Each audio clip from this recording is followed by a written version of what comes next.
que yo no tengo ningún recuerdo de mi vida, y lo digo en serio, en el cual una pelota no esté a mi lado. O sea, para mí el fútbol ha sido mi compañero fiel toda la vida.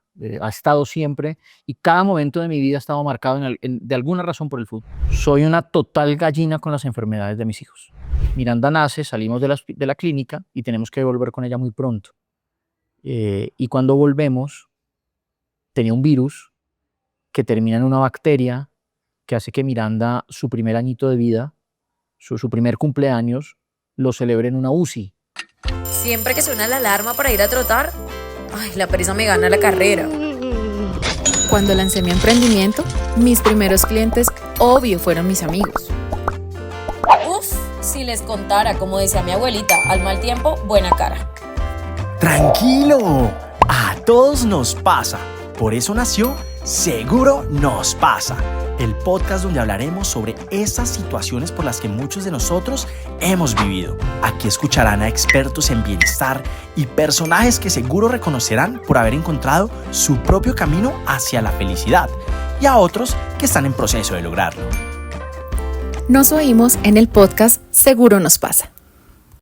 Hola, bienvenidos y bienvenidas a un nuevo episodio de Seguro Nos Pasa, un podcast de Seguros Bolívar. Yo soy María Elena Puello, una vez más muy feliz, muy contenta de acompañarles en esta oportunidad.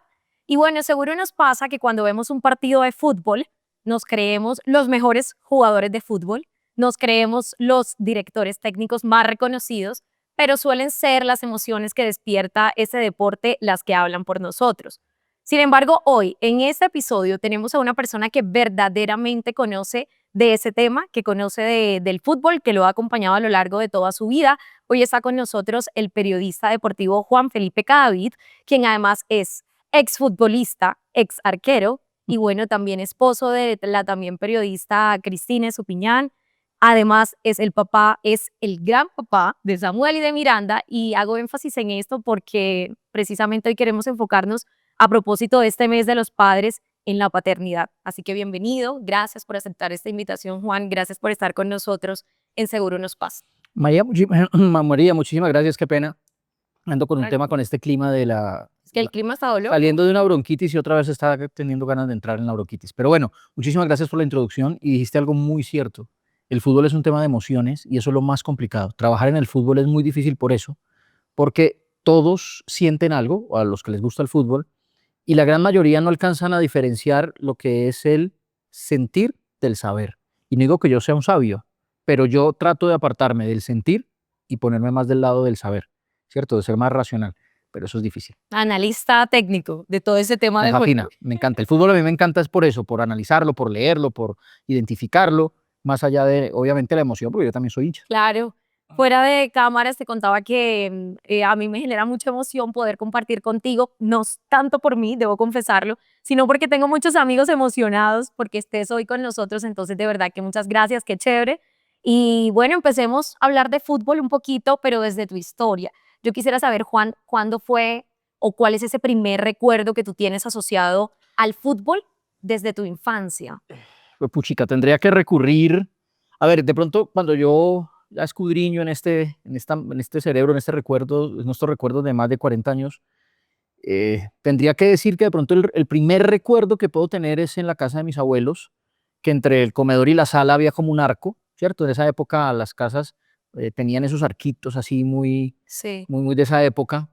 Y yo me acuerdo que yo me ponía a la mitad y le pedía a cualquier tío, a cualquier familiar que pasara por ahí que me tirara una pelota y yo me lanzaba y me imaginaba los partidos. Lo que pasa es que yo no tengo ningún recuerdo de mi vida, y lo digo en serio, en el cual una pelota no esté a mi lado. O sea, para mí el fútbol ha sido mi compañero fiel toda la vida. Ha estado siempre y cada momento de mi vida ha estado marcado de alguna razón por el fútbol. ¿Y esa vivienda dónde estaba ubicada? La de mis abuelos maternos era donde jugaba. Mis abuelos paternos ya vivían en una finca. Mis abuelos maternos vivían en Villamayor. Esto es al suroccidente de Bogotá. Okay. Ya mis abuelos no están. Todavía están mis abuelos paternos, no los maternos. Y allí íbamos de vez en cuando. Y es el recuerdo que tengo, pero muy seguramente habrá otros que pueden ser anteriores. Pero ese lo tengo muy, muy en la cabeza. En una época en la que Peñarol de Uruguay era un equipo famoso. creo que por ese entonces le había ganado la final América de la Copa Libertadores. Entonces me dice mi papá que yo gritaba gol de Peñarol, de Perañol, ni siquiera decía Peñarol. Pero es un recuerdo pues que tengo así guardado, pero son muchas las cosas que tengo de mi infancia y de mi juventud cerca del fútbol. Seguramente eso venía de familia, ¿verdad? De tus Sí. abuelos. No, mis abuelos no. Mis abuelos yo ¿No? creo que en la vida patearon una pelota. Mis abuelos paternos son de Antioquia, de Támesis y de Jericó, que es el Surox, pero mi papá me va a matar si no digo bien. Uy. No, perdón, papá, no voy a decir de dónde. Pero de Antioquia y limitando con Caldas. Mi abuelo, un hombre siempre de fincas, mi abuela, una ama de casa, pero de pueblo, ¿cierto? Entonces ellos al fútbol nunca. Y mis abuelos maternos, mi abuelo era policía. Mi abuelo ya murió hace bastantes años, no, digamos que tengo recuerdos vagos de él, y de mi abuelita tampoco la recuerdo apasionada por el fútbol. Ya el tema del fútbol viene de mis tíos y de mi papá, de los dos, de parte y parte. El fútbol siempre ha sido un factor no de discordia, porque era chévere, aunque había hinchas de muchos, sobre todo Nacional y Medellín, pero sí era un punto siempre de diálogo en la familia. Y fue tanta esa pasión que hasta faltaste al prom de tu colegio. No, todo lo que yo hice por estar jugando fútbol o por estar viendo fútbol, falté al prom porque ya estaba concentrado cuando jugaba primera vez con Fair Play. Me perdí, esa fue durísima, porque me perdí los 15 años de una de mis mejores amigas. En aquel momento yo ya le perdí el rastro porque se fue a vivir al exterior, pero en aquel momento era una de mis mejores amigas, se llama Daisy porque vive. Y Medellín venía a jugar un partido muy importante de finales aquí contra Santa Fe, y era ir a la fiesta o ir al partido, y me gocé el partido, me perdí la fiesta. Entonces son muchas cosas que yo he sacrificado en mi vida por estar ligado al fútbol, y digo sacrificado por usar la palabra, porque al final pues es tu pasión. sí, lo que todavía me gusta. ¿Cómo se dice? ¿Sarna con gusto no pica? Sarna con gusto no pica, no rasca. Eso, algo así. Bueno, y siguiendo en esta línea del tiempo, ¿en qué momento llega Falcao, este vínculo que jugaste en la B? ¿Cómo es todo esto? Nada, entonces yo estando, que por eso te decía que mi vida está ligada completamente al fútbol, yo no digo que fui actor, pero estuve en un programa de televisión. Sí. En aquel entonces, de pies a cabeza. Como arquero. Como arquero. Tú eres muy joven, María, pero de pies a cabeza eso era decir hoy qué programa, no sé, tendría la audiencia, yo creo que hasta más que tienen hoy los realities más poderosos en Colombia. En aquel entonces no había internet, no había YouTube, no había nada, entonces la gente oía radio y veía televisión, y de pies a cabeza era un programa los domingos a las 7 de la noche, 7 u 8, bueno, horario prime, Claro. que era top. Ahora, yo llego ahí no por actor o por nada, yo llego ahí porque un día estaba jugando fútbol en un colegio y aparecieron, grabaron, mi mamá hizo todo, mamita, perdón, pero se lagarteó todo, y empecé a estar ahí en el programa, y a mí sí me gustaba era porque era de fútbol, no porque era actuación. Entonces, ¿por qué voy a de pies a cabeza? Porque en de pies a cabeza, un compañero, yo tenía el personaje de Ángel, yo lo veía llegar a veces a las grabaciones en pantaloneta y en guayos. O entre semana nosotros hacíamos un curso de actuación, y él siempre llegaba 10, 15 minutos tarde, corriendo, porque venía de entrenamiento. Entonces yo le puse el ojo, dije, no, este man entrena, y me puse a hablar con él, y dónde juega, Fair Play, y era Fair Play. Fair Play es una escuela de fútbol que hoy todavía existe, mi hijo de hecho juega ahí, hoy entrenan al lado, muy cerca de mi casa. Y cuando entré a Fair Play, se acabó de pies a cabeza, mi mamá dijo, listo, ¿qué casting vamos a hacer? Y yo le dije, ninguno, mamá, yo voy a jugar fútbol, quiero estar en una escuela de fútbol. Y mi papá ya sabía, me acolitó todo, y caí en Fair Play. Y en Fair Play había un pelado que era pues, la figura de todo Fair Play, que se llama Radamel Falcao García. 6 años, 4, 5 años menor que yo, 2 categorías atrás. ¿Cuántos años tenías ahí? Pucha, eso es el 96, yo soy del 82, 14 años, 13, 14 años. ¿La edad de tu hijo? La edad de mi hijo. Y entonces yo ya entro ahí. No, mentiras, porque en el 97 es que se acaba de pies a cabeza. Entonces yo creo que yo tenía un poquito más. Ponle 14, 15 años. Entonces empiezo a entrenar en Fair Play, que era mi real pasión, ni la actuación, nada de eso, era jugar fútbol. Y la gran figura de la escuela de fútbol era Falcao, un pelado que uno lo veía y sabía uno se daba cuenta que era distinto, en todo sentido, no solamente en su forma de jugar, sino en su forma de pensar, sino en muchas cosas, porque para ser futbolista profesional para ser un futbolista como él, que llegó a la élite, no solamente necesitas mover bien los pies, necesitas cerebro, cabeza, diferente. Y él se veía, o sea, todos teníamos claro que él iba a ser futbolista profesional, La verdad, saber que iba a llegar tan lejos no, pero sí que iba a ser futbolista profesional. Y ahí nos conocimos y su padre fue técnico mío en varias categorías. ¿Pero en qué momento fuiste a Argentina con Falcao? Fair Play era de Silvano Espíndola. Los mayores sabrán que Silvano Espíndola fue un jugador argentino que vino a Colombia, jugó en Millonarios, jugó en Medellín, creo que jugó en el Unión. Y él, cuando se retira, monta la escuela de fútbol Fair Play. Sí. Y todos los años estaba la tradición en enero de ir a un torneo en el sur de Argentina que se jugaba allí. Y a ese torneo fui a jugar con la categoría, éramos 3 categorías, la 86 que tenía Falcao, la 84 que la dirigía el papá de Falcao y la 82 que era en la que yo iba, año 82 de nacimiento. Y allí aparecimos en ese torneo y ahí ya Falcao ya lo empezaron a observar, por ahí también nos vieron a otros de nosotros y ahí estuvimos compartiendo con Falcao, no compartiendo con Falcao, compartiendo con Fair Play en Argentina, él en lo suyo y yo en lo mío, pero digamos que todos nos conocíamos con todos y hablábamos con todos. ¿Y en tu trayectoria qué pasó? ¿En qué momento el fútbol quedó de lado y empezaste a inclinarte por estudiar tu profesión actual, comunicación social? Mira, el fútbol nunca ha quedado de lado. O sea, el fútbol ahí está. Ahí estuve fuera de... Hoy a mis 42 años Sigue marcando tu vida, claramente. he tratado, no, pero además he tratado de colgar los guayos y no he podido. Me estoy retirando de un torneo de papás porque ya no quiero y por ahí me apareció un buen amigo de la época de Fair Play que jugamos juntos, hicimos todos sus viajes y me invitó a otro equipo y por ahí me voy a probar. Bueno, el fútbol sigue siendo parte de mi vida. Lo que pasa es que cuando yo termino el colegio, yo he tratado de ser en mi vida, yo he tratado, o sea, yo como que en mi vida trato, a propósito de seguro, de como que ir cuadrando las cosas, ¿cierto? Entonces yo decía, bueno, de pensarlas. Dije, tengo 17 años, estoy jugando, pero no soy de selección ni Bogotá, ni mucho menos Colombia. Yo veía entre los mayores en Fair Play algunos que de pronto habían terminado el colegio y habían continuado su carrera futbolística, pero habían dejado de lado el estudio y ya eran 23, 24, 25 años y seguían intentando y nada. Entonces yo hablé con mis papás y les dije, bueno, yo quiero seguir jugando, pero yo también quiero estudiar algo. Ok. Y mi papá me dijo... O sea que nació de ti, no fueron tus papás diciéndote hay que estudiar también, ser un no, claro que en la casa se daba por hecho que había que estudiar. Ok. Pues, porque el estudio siempre lo vi, lo sigo viendo en Colombia, no como una opción, sino como un privilegio, lamentablemente. Y yo tenía el privilegio de que mis padres me podían dar un buen colegio y hacer un esfuerzo y darme una buena universidad. Entonces yo nunca tuve en mi cabeza que no iba a estudiar. Sin embargo, cuando yo termino el colegio, me llegan algunas invitaciones desde Fair Play y me dicen, oiga, ¿por qué no? Usted apenas tiene 17 años, aguante un añito, dedíquese un año a gimnasio, a prepararse físicamente, a entrenar mañana y noche para que juegue al fútbol. Y como te dije, yo trato de ser como muy, ir a piedra segura. Dije, no, yo soy capaz y quiero estudiar y jugar. Entonces ahí cuando viene la gran pregunta de mis papás, ¿qué vas a estudiar? Porque a diferencia de mis compañeros del colegio, que desde octavo, noveno, décimo, 11, se iban perfilando, y cuando nos hacían aquellas actividades de usted es más por ciencias, usted es más por no sé dónde, yo eso le mamaba gallo, entonces yo no tenía ni idea para dónde iba. Yo cuando estoy en 11 y abro los ojos y mi papá y mi mamá me preguntan qué va a estudiar, yo dije, miércoles, yo no he pensado que voy a estudiar, yo no sé a mí qué me gusta y en qué soy bueno, no tengo ni idea. Y viene una frase muy irresponsable de mi parte, que al final marcó mi vida. Y les contesto, pues papás, necesito tiempo para entrenar.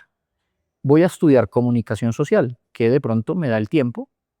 Y si no me vuelvo futbolista, pues me vuelvo comentarista de fútbol, ya está. Y pues las palabras tienen poder. Y ha salido bien, ¿eh? Y aquí estoy. Ha salido bien. Pero bueno, nos contaste que el fútbol sigue siendo parte de tu vida. Entiendo que ahora también en el colegio de, no sé si de Samuel o de Miranda, también tienes algún vínculo en ese equipo de fútbol, o cómo funciona esa dinámica actualmente con tus hijos. Como te decía que para mí el fútbol marca todo. Sí. Entonces cuando yo empiezo a buscarle colegios, bueno, el primer colegio de Samuel, nosotros vivíamos en Madrid, a las afueras de Bogotá, entonces digamos que no eran muchas las posibilidades de colegio, porque pues viviendo allí no lo íbamos a meter en un sacrificio de horas y horas en un bus, entonces buscamos un colegio cercano, pero cuando ya nos venimos a vivir a Bogotá, cambiamos de casa y nos venimos a Bogotá, empezamos a buscar colegio. Y había varias opciones, pero este colegio en el que están, Abraham Lincoln, un compañero, colega, estaba allí y me dice, mire, el colegio es bueno porque tiene un inglés espectacular, porque académicamente es muy bueno, porque le dan espacio también para que ellos de pronto desarrollen otras actividades culturales o deportivas si las tienen, pero la última frase fue matadora, y tiene un equipo de fútbol de papás buenísimo. Entonces yo hablé con Cris y le dije, mi amor, mira, tiene todo. Feliz ella, felices los niños, o el niño porque todavía la niña no, feliz tú porque queda cerca, y feliz yo porque tiene equipo de papás. Y la convencí y entramos al colegio.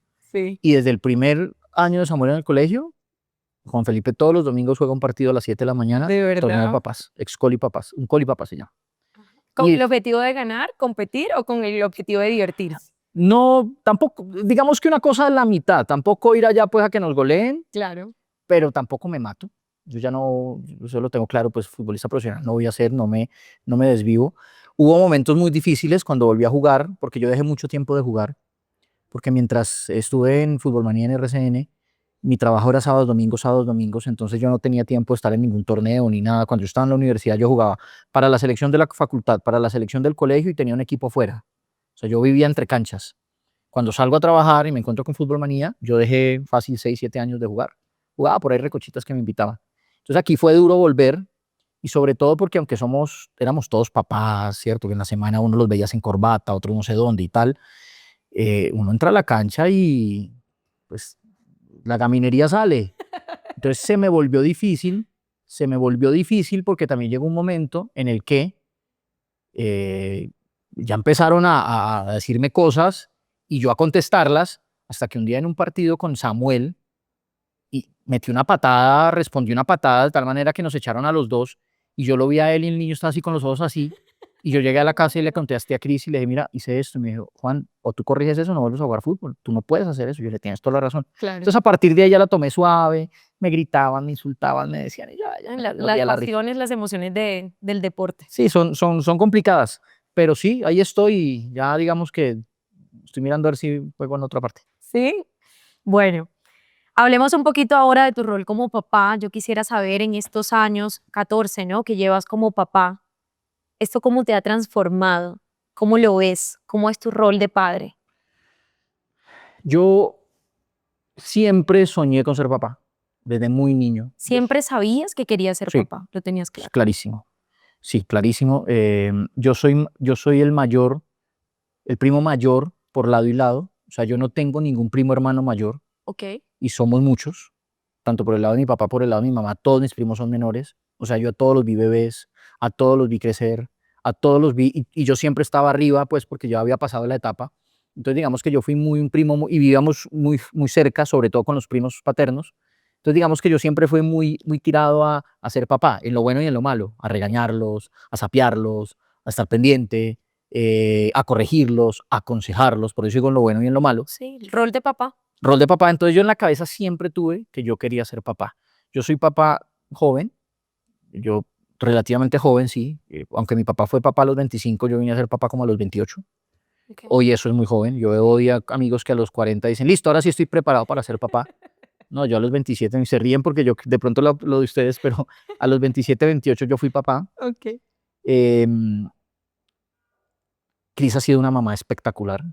Y en esos primeros años de Samuel, mi dinámica era de viajes, de estar fuera, de salir.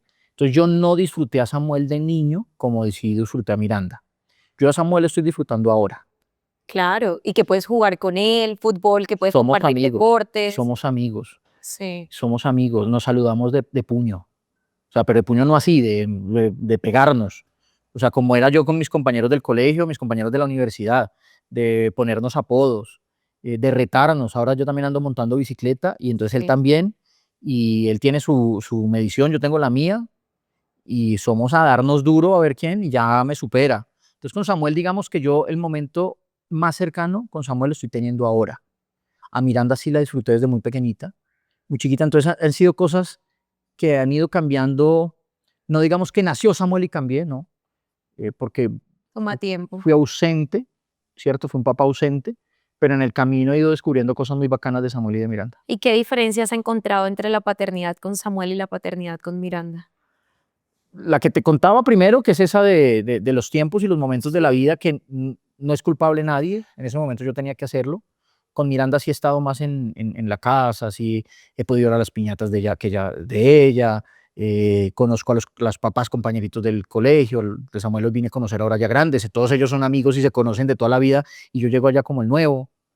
Pero claramente un hombre y una mujer son muy distintos, muy Sí. diferentes, por lo menos desde la óptica del papá. Yo a Miranda es mi porcelanita, Miranda es mi noviecita chiquita, Miranda es una cosa loca y yo al mismo Samuel le mamo gallo con eso y lo friego con eso, pero sí, la niña es distinta. ¿Qué sacó Samuel de ti? ¿Qué sacó Miranda de ti? ¿Qué sacó Samuel? Yo creo que, bueno, el gusto por el deporte. En la casa lo deportivo lo he marcado yo, Cristina es más para otro lado, Cristina más un tema cultural. Eh, el temperamento de Samuel yo creo que es más parecido al mío en muchas cosas. Samuel de pronto es más pausado, más calma, está en la adolescencia, entonces obviamente ha ido modificando algunos de sus comportamientos, pero Samuel ha sido un niño tranquilo, calmado, decente, y yo era un niño así, yo era un niño que no daba qué hacer, que nunca mis papás tuvieron que ir a ver el colegio por mí por comportamiento, nunca me metí en líos por comportamiento. Yo creo que en eso Samuel tiene mucho de mí. Miranda es un poquito más loca, Miranda un poquito más, más explosiva. Miranda tiene un gusto por la tecnología que me lo sacó completamente a mí. Ese es totalmente mío. Miranda tiene una chispa que aunque la mamá fue más necia que yo de niña, Miranda tiene una gracia que yo creo que yo también pude haber tenido. Entonces es un tema ahí como híbrido, ¿cierto? Entre Cris y yo. Físicamente son más para allá que para acá. Sí. Sí, físicamente son más para Cris, más para donde. Aunque Samuel ya ha ido sacando cositas mías, pero sí son más parecidos a Cris físicamente que a mí. De la experiencia tuya como hijo, de esa paternidad que tú viviste pues de tu papá, ¿qué crees que tuviste que desaprender y nuevamente aprender ahora tú en tu rol? Qué pregunta brava, porque la fácil es decir que copié y que saqué de allí. Que incluso quisiera decirle, mire, Claro. yo a mis papás nunca les tuve miedo. Yo a mis papás nunca tuve temor de contarles algo. Sabía que me iban a corregir, sabía que en algún momento también me iban a poner bravos, me iban a regañar, pero nunca les tuve miedo. Y yo siempre he querido y he tratado que mis hijos no me tengan miedo. Que si cometen un error, tengan la capacidad de venir a decirme, papá, hice esto, y lo hacen, y lo hacen. En la casa hay un lema muy chévere. Las mentiras se castigan, las pilatunas se corrigen. ¿Las qué? Las mentiras se castigan y las pilatunas se corrigen. Pilatunas. Sí, pilatunas lo llamamos como que estaban chiquitos cuando lo pusimos, pero los errores que cometan. En aquel entonces las pilatunas de romper algo, de dañar algo, de pelearse entre ellos, que obviamente cuando van creciendo van cambiando, los problemas son distintos, pero Samuel y Miranda tienen la tranquilidad, por ejemplo, en el caso hoy de Samuel, que ya va a fiestas, de decirme un día, papá, mira, mis amigos o unos niños estaban tomándose un trago, yo sentí curiosidad de saber eso que sabía, les pedí que me dieran a probar, lo probé. Yo, mi amor, eso estuvo mal, porque es que en las probadas uno muchas veces se queda, no lo vuelvas a hacer, gracias por contar. Y obviamente yo vivo pendiente ahora cada vez que hago una fiesta de qué pasa. Ahora, ¿qué desaprender? ¿Qué desaprender? Yo los tengo tan arriba a mis papás que me cuesta mucho, sé que tienen líos, sé que tienen errores, sé que tienen falencias, pero yo los vi sacrificarse tanto, tanto, tanto por mí, hacer tantas cosas por mí que me cuesta mucho decir que no quisiera tener algo de ellos.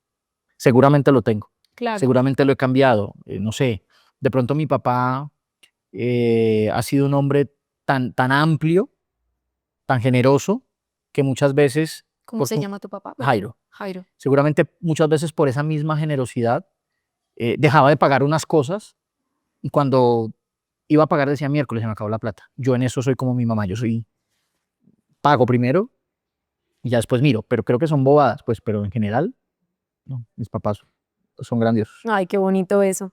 Hay algo retador de la experiencia de la paternidad y es qué pasa cuando la enfermedad toca la puerta, cuando de repente hay una situación complicada de salud con los hijos. ¿Cómo ha sido esto para ti? Soy una total gallina con las enfermedades de mis hijos. Y si Cristina no estuviera al lado, yo creo que me vuelvo loco, porque a ellos sobre todo más bebés, les daba cualquier cosa y para mí esa ya era la enfermedad terminal horrible, espantosa, y yo no dormía y sufría. Entonces ella venía y me calmaba, me decía tranquilo, vamos a hacer exámenes. Con Miranda vivimos una época muy difícil, que fue recién nació. Cristina tuvo un embarazo muy complejo, muy difícil. Mm, Cristina queda embarazada en la época más difícil de nuestro matrimonio. Y no es que me haya sentido culpable, pero yo creo que no fui el compañero en ese momento que Cris necesitaba para su embarazo. Y yo no sé si ella fue somatizando todo y el embarazo fue muy difícil, muy difícil. Cuando nace Miranda, que el papá de Cris le dice milagritos, Miranda nace dentro del milagrito de que el embarazo de Cris al final llega a buen término. Miranda nace, salimos de la clínica y tenemos que volver con ella muy pronto. Y cuando volvemos, tenía un virus que termina en una bacteria que hace que Miranda, su primer añito de vida, su primer cumpleaños, lo celebre en una UCI. Wow. En una UCI. Porque la bacteria se le instaló, se le metió y no la encontraban y no le daban. Y hay un instante de la vida que, pucha, a mí no se me va a borrar. Yo voy entrando de nuevo, yo salgo a alguna cosa, Cris está con la niña en el sitio donde estaba en la UCI, solamente teníamos ingreso papá y mamá. Yo, no sé, voy a llevarle un café a Cris, no sé. Y voy entrando y está el médico que estaba viendo a Miranda y que iba a operar a Miranda, porque a Miranda la tenían que operar, como con unos residentes, es que se llama, sí, unos médicos jóvenes. Y él no se da cuenta que yo llego, entonces yo me quedo atrás porque están viendo a Miranda a través del vidrio. Y el médico le dice a los residentes, miren esta niña, por ejemplo, este caso es muy extraño. Es una niña que ustedes la ven ahí miqueando, ella estaba montada en mil cosas, fregando, tan. Ustedes ven esta niña y parece normal, y ella no se imagina, y ella no demuestra la gravedad que tiene. Cuando dice eso, a mí se me vino el mundo al piso. Y yo le digo, doctor, ¿cómo así que la gravedad? ¿Que Miranda está grave? Me dice, señor Cadavid, si no estuviera grave no estaría en una UCI, está en una UCI. No, a mí el mundo ahí se me vino al piso. Por fortuna Miranda fue muy fuerte, salió adelante, hoy es una niña sana, pero las enfermedades, cuando a mí me preguntan qué tal es ser papá, yo le digo una berraquera, menos que se enfermen. Cuando se enfermen, cuando los de uno cabizbajos, o sea, yo los prefiero fregando, peleando entre ellos, acabando la casa, haciendo daños, y no cuando los ves tú así como que se vienen al piso, que las baterías están bajas, eso para mí es durísimo. ¿Y qué aprendizaje te dejó esa experiencia? ¿Qué haces ahora? ¿Cómo los cuidas? ¿De qué manera estás ahí como atento al bienestar, a su salud? Yo no sé, y que me perdonen los médicos, tenemos la fortuna que el pediatra de los niños casi que es vecino. Entonces yo un día le dije, Doc, mire, yo a mis hijos solamente los voy a llevar al médico, a la clínica, en caso que usted ya me diga, llévelos porque ya, toca. Pero voy a abusar de la amistad que usted y yo tenemos y se los voy a traer a su casa. Porque a mí me da pavor una bacteria. Porque eso fue lo que le pasó a Miranda. O sea, Claro. Miranda llegó por un virus duro, pero normal, muy bebé, y se complicó por una bacteria. Entonces, Cristina muchas veces me decía, pero mi amor, tiene fiebre, llevémosla a urgencias. Y yo le digo, no, Cris, no, tratémosla aquí, manejémosla aquí. Y lo mismo con Samuel. Ya para mí ya tiene que ser extremo llevarlo a urgencias. No sé si lo hago bien o lo hago mal, pero me da más tranquilidad. Bueno, quiero contarte a propósito de lo que mencionas, que nosotros en nuestro portafolio de salud, en nuestro seguro de salud, precisamente pensando en esa tranquilidad y en ese bienestar, tenemos una línea de atención 24/7 en donde las personas pueden llamar, hacer la consulta para no tener que ir directamente, atendiendo a eso que tú nos cuentas, porque es que si no sabemos qué hacer con la dificultad de salud que se está presentando, una llamada puede ser un poquito No. más ágil y además dar Me parece tranquilidad. extraordinario y maravilloso, y 322 el numeral. tómenla. Yo, la verdad, trato en lo más mínimo de llevarlos. Y no es culpa de los médicos, Claro. yo no entiendo, o sea, son temas que ya. ¿No? Y además, o sea, es la experiencia que viviste, entonces, sin duda una situación bastante complicada. Pero bueno, yo quisiera que siguiéramos avanzando en tus hijos, en conocerte un poquito más en ese rol y también en el rol tuyo como pareja. Has mencionado, has estado constantemente hablando de Cris. Cuéntame de ella, ¿cómo la ves como mamá? ¿Qué admiras de ella? Esa última palabra yo creo que ha sido la clave de nuestro matrimonio, un matrimonio que ya va para 18 años, 16 creo que de casados y 18 de novios, ya no soy muy malito para los números y las fechas. Algo que a ella no le gusta. No, sabes que no, no, tiene eso, ella no, ella fresca, desde que yo me acuerde que nos casamos un 22 de noviembre está fresca, Ah, bueno. porque ella misma hace cuentas, ¿cuánto llevamos, Juan? Nos casamos un 2008, yo tenía 16 años, Cristina me sacó jovencito de casa, 20 recién cumplidos, Cristina tenía 30. Entonces, no, pero Cris, yo creo que al final más nos amamos y el amor va cambiando, se va transformando, va tomando diferentes vías, pero yo creo que yo lo que más siento por Cris hoy es admiración. Yo admiro a Cris como mujer, yo admiro a Cris como esposa, yo admiro a Cris como mamá, yo admiro a Cris como profesional. Yo digo, a mí Dios me premió con una mujer extraordinaria, una mujer que se lleva bien con mis papás, que para mí eso es clave, con mis hermanos, que para mí eso es clave. Entonces ella es santandereana y ejerce, o sea, la verdad tiene su temperamento como buena santandereana, pero, pero ha sido clave. O sea, Cris ha entendido muy bien los momentos y, y los ha leído bien. Cuando ella y yo nos casamos, Cris profesionalmente estaba mucho más arriba que yo. Y ella fue, digamos, la persona que empezó a sacar adelante el hogar hasta que yo ya me estabilizo. Cuando tenemos a Samuel, tomamos una decisión de vida y ella dice, yo voy a hacer una pausa en mi carrera, sigue creciendo tu Juan. O sea, eso no lo hace cualquiera. No, hemos trabajado muy bien en llave y yo por Cris siento un amor inmenso, pero que hoy se traduce en esa admiración total que le tengo. En la dinámica familiar nos contaste que el deporte es transversal y que esa es tu parte. La de Cris es más el tema cultural. Entonces, ¿tú qué quisieras que tus dos hijos pudieran aprender del deporte en general, de los deportes? El tema de la salud es muy importante. Yo creo que un cuerpo que hace deporte es un cuerpo que al final tiene más opciones de ser saludable. No digo que todo el que haga deporte va a estar sano, Claro. ¿no?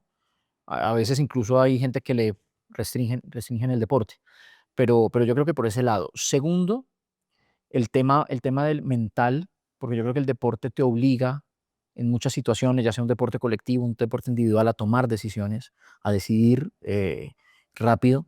Y una tercera cosa que a mí me funcionó mucho, que fue el tener una motivación de pronto para alejarme de cosas que podían haber dañado mi camino.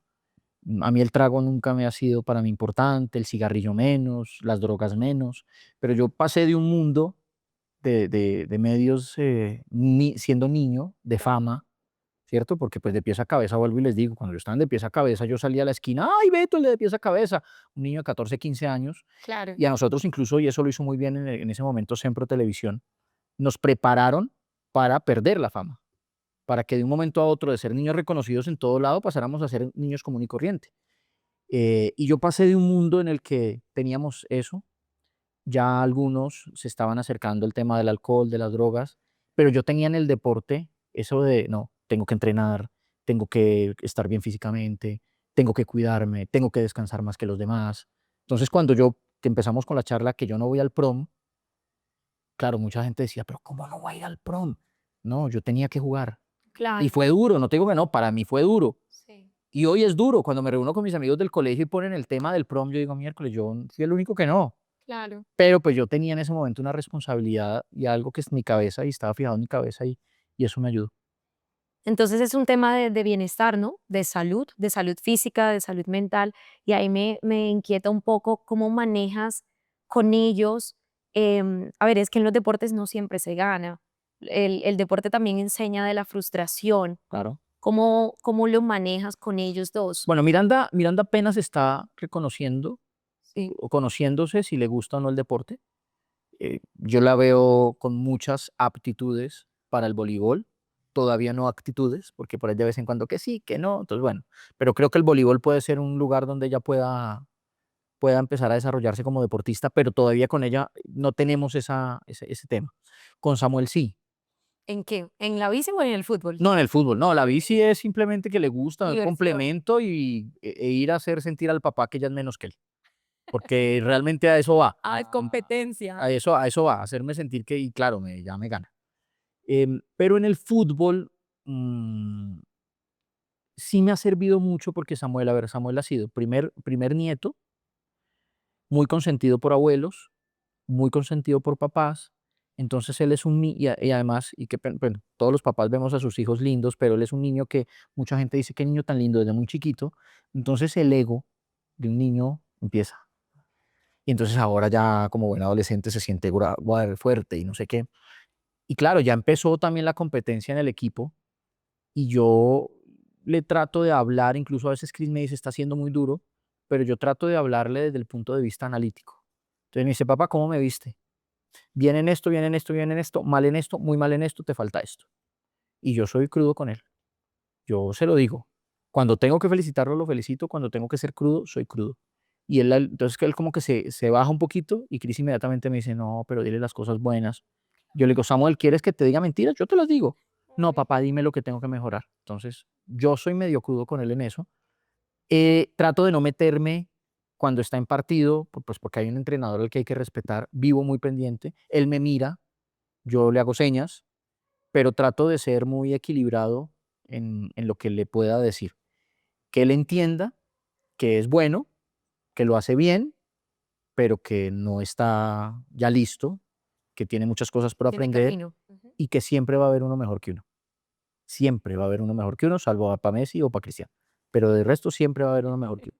En todo este tema del fútbol y hablando un poco acerca de eso una vez más, cuando, a ver, se ve mucho la gloria del fútbol, pero ¿qué pasa o cómo crees tú que está el tema del bienestar de los deportistas, de los futbolistas? Como te decía, yo no es que sea muy conocedora ni fan, pero ir al estadio, que he tenido la oportunidad de ir al Metropolitano y aquí al Campín y escuchar lo que le gritan a veces a los jugadores, a los árbitros, ese tema del bienestar, ¿te parece, del bienestar mental, que lo estamos abordando bien o hace parte de la dinámica del fútbol?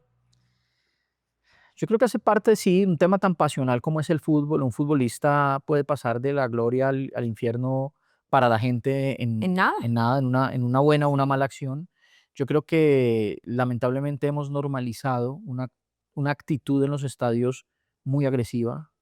Mucha gente que tú la ves en el estadio soltando seguramente todas sus frustraciones, sus problemas, y sienten que pagar una boleta les da derecho a decirle a un jugador, a un árbitro, a un periodista o a un vecino hincha de otro equipo Sí, lo que les dé la gana.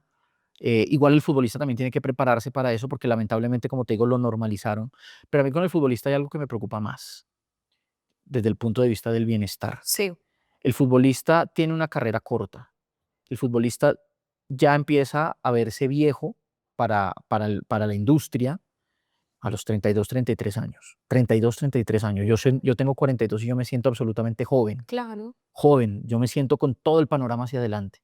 Y yo siento que al futbolista no lo preparan, primero, para en esos años tener la capacidad de asegurar muchas cosas de su futuro. Sí, porque luego qué. Y segundo, para entender que después de que cuelguen los guayos, les viene mucha vida. Hay unos que logran hacer un patrimonio tal que pues salen y tienen tanta plata, tanto dinero, que no importa. Así no hayan invertido, tienen tanta que no importa. Pero creo que es el porcentaje más pequeñito. Hay otros que pasan, imagínate una persona que a los 16, 17 años de ganarse menos o el mínimo, si hace una buena temporada, te estoy hablando de 4 meses, puede pasar a ganarse 10 millones de pesos. Da un salto a 10 millones de pesos. Y si es un tema internacional, el salto es así a $10,000, $15,000, $20,000. Y ellos creen que eso va a ser eterno. Ellos no, muchos creen que eso va a ser eterno. Además, ellos traen cola, ¿no? Traen el papá, traen la mamá, traen los hermanos, a veces los tíos, a veces los primos, a veces los amigos, que todos se pegan del mismo. Entonces, yo sí creo que al futbolista, sobre todo en esta parte del mundo, hay que empezar desde muy joven a prepararle el tema de la cabeza. Pilas, cuídese, arme bien las cosas, arme su futuro, organícese, piense que esto no va a ser eterno, vaya proyectándose. A mí eso me preocupa más que el que le echen un madrazo en el estadio. Si tú pudieras diseñar un seguro de salud para un futbolista, cuéntame qué no le podría faltar, qué tendría sí o sí que De estar. salud, Sí, desde tu experiencia como deportista, como futbolista, desde lo que has visto, ¿qué no les puede faltar a ellos? Bueno, al final, yo de seguros no sé, pero yo creo que, a ver, su herramienta de trabajo es su cuerpo. Yo creo que su Sí. cuerpo debería estar asegurado. No sé si eso se pueda, pero yo creo que sí, una rodilla puede terminar su carrera más temprano. Pero más que un seguro de salud, yo creo que debería haber de alguna manera un seguro, un fondo que les vaya protegiendo cierta parte de su dinero y se las vaya trabajando para que cuando ellos se retiren, esa plata, ese dinero, esté trabajando de manera tal que no sientan el golpe. Porque Ok. es que un futbolista puede acostarse cobrando 40.000, $50.000 y el día que se te terminó tu contrato al otro día dice, bueno, yo ya no produzco. Es que no produce. Sí, si no hace comerciales y eso no produce. Entonces, yo creo que va más por ese lado, algo que su dinero se lo empiece como a proteger, a organizar y a ponérselo a producir. ¿Qué mensaje le podrías dar a los papás que en este momento tienen hijos que sueñan con ser futbolistas, que tienen esa ilusión como papá, de papá a papá? ¿Qué les puedes decir? Voy a ser crudo como lo soy generalmente cuando hablo con algunos papás del equipo en el que está Samuel. De 1.000.000, uno. Y a mí me tocó ese uno, que no fui yo. Yo toda mi vida pensé que iba a ser futbolista profesional. O sea, si tú vas al Juan Felipe de los 14, 15 años y le preguntas, oye, ¿qué vas a hacer en la vida? Yo estaba completamente seguro que iba a ser futbolista profesional. Tú ves mi anuario del colegio y no sé si eso todavía lo ganó bien en los colegios, pero uno se firmaba con los amigos, oiga, que le vaya bien en la vida, que sea el mejor abogado, oiga, que no sé qué, lo espero verlo en la vida y que me atienda cuando usted sea médico. Tú ves mi anuario y todo el mundo me escribía, lo espero, lo veré en el Real Madrid, en el Inter, en el Milan, no porque fuera para jugar, no tenía ese nivel, pero pues era el pensar a los 17 años y yo estaba proyectado para ser futbolista. Pero me tocó ver que sí fue uno así, Falcao. Falcao cumplió el sueño de toda una escuela de fútbol y nosotros podíamos ser cientos, cientos. Entonces, no meterle en la cabeza que lo único que pueden ser sus hijos es ser futbolistas profesionales, Claro. que es una opción, Ujú. que se preparen, que sean juiciosos, disciplinados, sueñen con eso. Pero la vida también hay que ir mirando otras cosas. En Fair Play, donde hoy está mi hijo, la idea es que sean personas integrales y después futbolistas. Que si el día de mañana no salen futbolistas profesionales, Fair Play les haya ayudado de pronto para manejar una empresa, para tener ese liderazgo, ese carácter, los idiomas, no sé, ir a otro lugar del mundo, con las mismas becas que están dando hoy en el mundo jugando al fútbol, pero no obsesionarse y pensar que es la única vía. Que es la única opción. Bueno, para ir cerrando, Juan, este espacio, vamos con preguntas rápidas. ¿Listo? ¿Estás preparado? Sí. Siempre. ¿Narrar en radio o analizar en televisión? En radio hoy en radio. ¿Sí? ¿O me ibas a decir YouTube? Es que ese es otro, es que es difícil porque yo creo que hoy hay que ser integral, ¿sabes? Hoy no hay radio y televisión, hoy hay un tema digital en el que tienes que Amplio. estarlo en todo. O sea, hoy la imagen y el sonido no pueden ir por lugares. ¿Un partido con Cristina o una charla futbolera con Samuel? Mi amor, te amo, pero una charla futbolera con Samuel.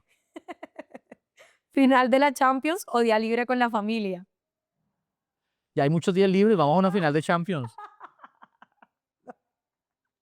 Lo lindo del fútbol. Lo lindo del fútbol, jugarlo. Lo malo del fútbol. Eh, el fanatismo. ¿Te gustaría que Miranda o Samuel siguieran tus pasos? ¿Jugaran fútbol? Que jugaran fútbol y hicieran deporte, sí. Que estuvieran en los medios de comunicación, no sé. Y la última, mejor jugador de la historia de Colombia. El señor Freddy Eusebio Rincón, para mí.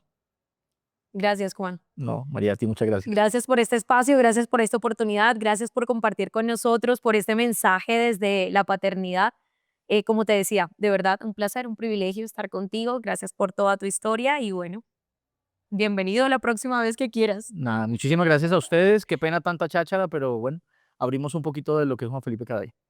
Gracias, Juan, y gracias a ustedes. Nos vemos en un próximo episodio. Recuerden que esto es Seguro Nos Pasa, un podcast de Seguros Bolívar. Si quieren conocer más sobre cómo podemos ayudarles a cuidar su salud, pueden ingresar al link de la descripción. En Seguros Bolívar les brindamos tranquilidad y respaldo en cada etapa de la vida. Este es un espacio seguro, donde estamos comprometidos con la salud y el bienestar de los colombianos, desde la prevención hasta cuando algo inesperado sucede. Los esperamos en nuestro próximo episodio de Seguro Nos Pasa. un podcast de Seguros Bolívar. No olviden suscribirse en nuestro canal de Spotify y YouTube, además de seguirnos en todas nuestras redes sociales donde nos encuentran como @Seguros Bolívar.